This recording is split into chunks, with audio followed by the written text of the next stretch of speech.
নমস্কার বন্ধুরা, মধুমিতা হোম কিচেনের আরেকটি নতুন পর্বে আপনাদের সবাইকে স্বাগত। আজ আমি শেয়ার করব গরমের জন্য পারফেক্ট একটা ড্রিঙ্কের রেসিপি। সামনেই আসছে শিবরাত্রি।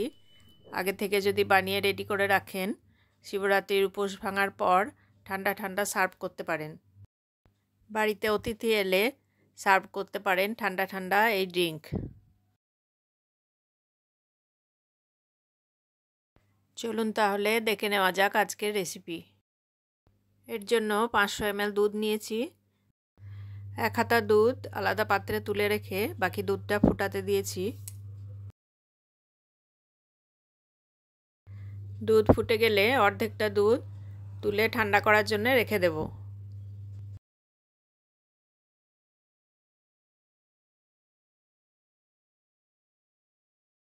বাকি দুধের মধ্যে 2 টেবিল চামচ চিনি দিয়ে দিলাম।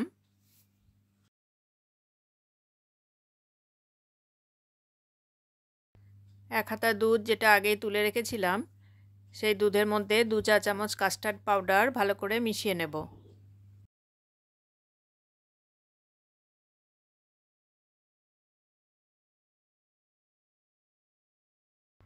গ্যাসের ফ্লেমটা লোতে রেখেছি। এবার ধীরে ধীরে কাস্টার্ডটা মিশিয়ে দেব। অন্যদিকে নাড়াতে থাকবো যাতে কাস্টার্ডটা তলায় ধরে না যায়। ফ্লেম লোতে রেখে আরও মিনিট 2 ফুটিয়ে নেব। এইরকম পাতলা কাস্টার্ড তৈরি হবে। এবার ঠান্ডা করার জন্য রেখে দেব। এবার হাফ কাপ মোটা দানার সাবু নিয়ে নিলাম। জল দিয়ে 4-5 বার জল পাল্টে পাল্টে ধুয়ে নেব, যতক্ষণ ঘোলাটে ভাবটা একদম ক্লিয়ার না হচ্ছে। 4-5 বার জল পাল্টে ধুয়ে নিয়েছি।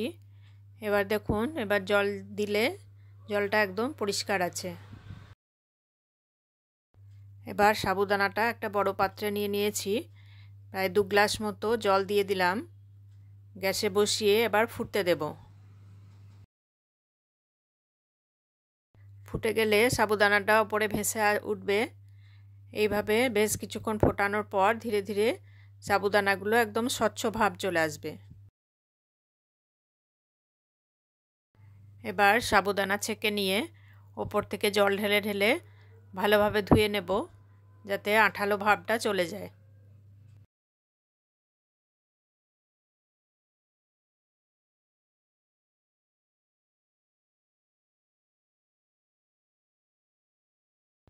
কিছু ফল নিয়ে নিয়েছি। এখানে আপেল, বেদানা, আঙুর আর কলা নিয়েছি। কাজু বাদাম আর কিশমিশ নিয়ে নিয়েছি। বাকি যে দুধটা ঠান্ডা করার জন্য রেখে দিয়েছিলাম সেটা নিয়ে নিলাম। এর মধ্যে স্বাদ মতো চিনি দিয়ে দিলাম। এবার ঠান্ডা করে রাখা কাস্টার্ডটা মিশিয়ে দেব।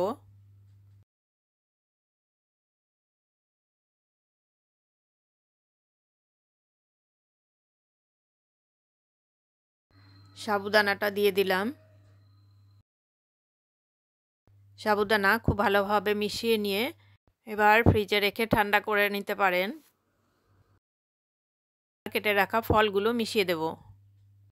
আপনারা নিজেদের পছন্দ মতো যে কোনো ফল বা ড্রাই ফ্রুটস নিতে পারেন।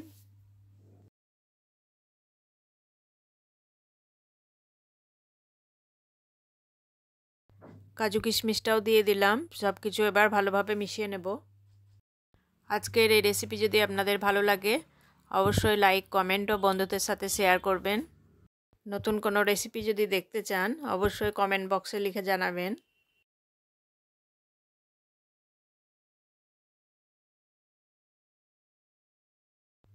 সার্ভিং গ্লাসে ঢেলে ওপর থেকে কিছুটা বেদানা দিয়ে সাজিয়ে দিলাম। নতুন একটা রেসিপি নিয়ে দেখা হবে পরের ভিডিওতে।